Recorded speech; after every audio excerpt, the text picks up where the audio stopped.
നമസ്കാരം. മലയാളി വാർത്തയിലേക്ക് സ്വാഗതം. ഇൻസ്റ്റാഗ്രാം ഇൻഫ്ലുവൻസറായ +2 വിദ്യാർത്ഥിനി ജീവനൊടുക്കിയ സംഭവത്തിൽ പ്രതി നെടുമങ്ങാട് സ്വദേശി ബിനോയെ തിരുവനന്തപുരം പോക്സോ കോടതി 3 ദിവസത്തെ പോലീസ് കസ്റ്റഡിയിൽ വിട്ടു. പ്രതിയെ കസ്റ്റഡിയിൽ വെച്ച് ചോദ്യം ചെയ്ത് തെളിവ് ശേഖരിക്കാനാണ് കോടതി ഉത്തരവ്.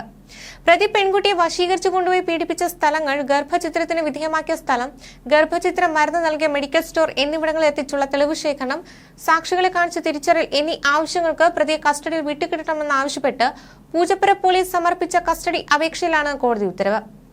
ബിനോയ് നിർബന്ധിച്ച് ഗർഭചിത്രം നടത്തിയെന്നും പെൺകുട്ടിക്കെതിരായ സൈബർ ആക്രമണത്തിന് പിന്നിൽ ബിനോയ് ആണെന്നും പോലീസ് വ്യക്തമാക്കി.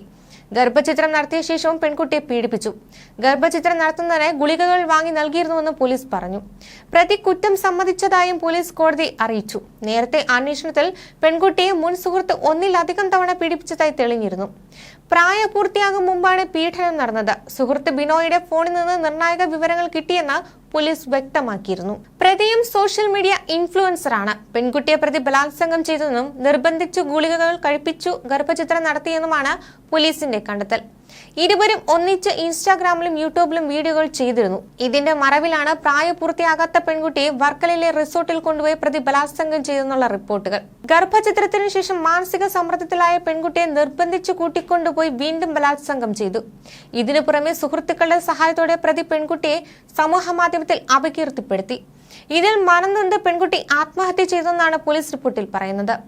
പ്രായപൂർത്തിയാകുന്നതിന് മുമ്പ് പെൺകുട്ടിയെ പീഡനത്തിന് വിധേയനാക്കിയ പ്രതിയെ കസ്റ്റഡിയിൽ ചോദ്യം ചെയ്താലേ സത്യം വെളിവാകൂ എന്ന പ്രോസിക്യൂട്ടറുടെ ആവശ്യം കോടതി അംഗീകരിക്കുകയായിരുന്നു. പ്രതി പെൺകുട്ടിയുമായി പോയ വർക്കലയിലെ സ്വകാര്യ റിസോർട്ടിലും പ്രതിയുടെ വീട്ടിലും എത്തിച്ച് തെളിവെടുക്കണം. പ്രതി പെൺകുട്ടിയുമായി പോകാൻ ഉപയോഗിച്ച വാഹനം കണ്ടെടുക്കണം.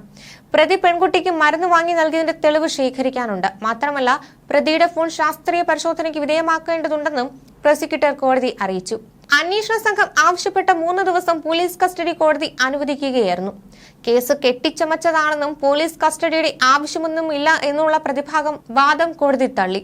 പ്രോസിക്യൂഷന് വേണ്ടി special public prosecutor Kattayikonam JK Ajith പ്രസാദാണ് ഹാജരായത്.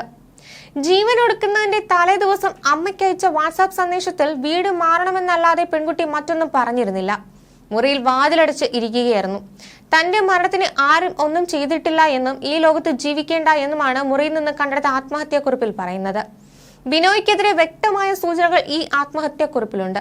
ബിനോയിയോട് പറയണം സന്തോഷമായിരിക്കാൻ, ഇനി തോൽവികൾ ഏറ്റുവാങ്ങാൻ സാധിക്കില്ല എന്നും കുറിപ്പിലുള്ളതായി പോലീസ് പറഞ്ഞു.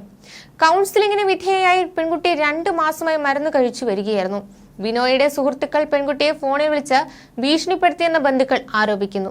ഈ സുഹൃത്തുക്കളിലേക്കും അന്വേഷണം കടക്കും. അതിനിടെ പെൺകുട്ടി പഠിച്ചിരുന്ന സ്കൂളിനടുത്തായി വൻ മാഫിയ സജീവമാണ്. മയക്കുമരുന്ന് മാഫിയയ്ക്ക് പിന്നിൽ ചില ടാറ്റു കേന്ദ്രങ്ങളുമുണ്ട്. ഇവരെല്ലാം ചേർന്നൊരുക്കിയ ചതിക്കുഴിയാണ് പെൺകുട്ടിയുടെ ജീവനെടുത്തതെന്നും ചില റിപ്പോർട്ടുകൾ പുറത്തു വരുന്നുണ്ട്. ഈ പെൺകുട്ടിയുടെ സഹപാഠിയും 1 വർഷം മുമ്പ് ആത്മഹത്യ ചെയ്തിരുന്നു. ഇതും ദുരൂഹമാണ്. ഇതിൽ വ്യക്തമായ അന്വേഷണം നടന്നിട്ടില്ല. ന്യൂസ് ഡെസ്ക് മലയാളി വാർത്ത.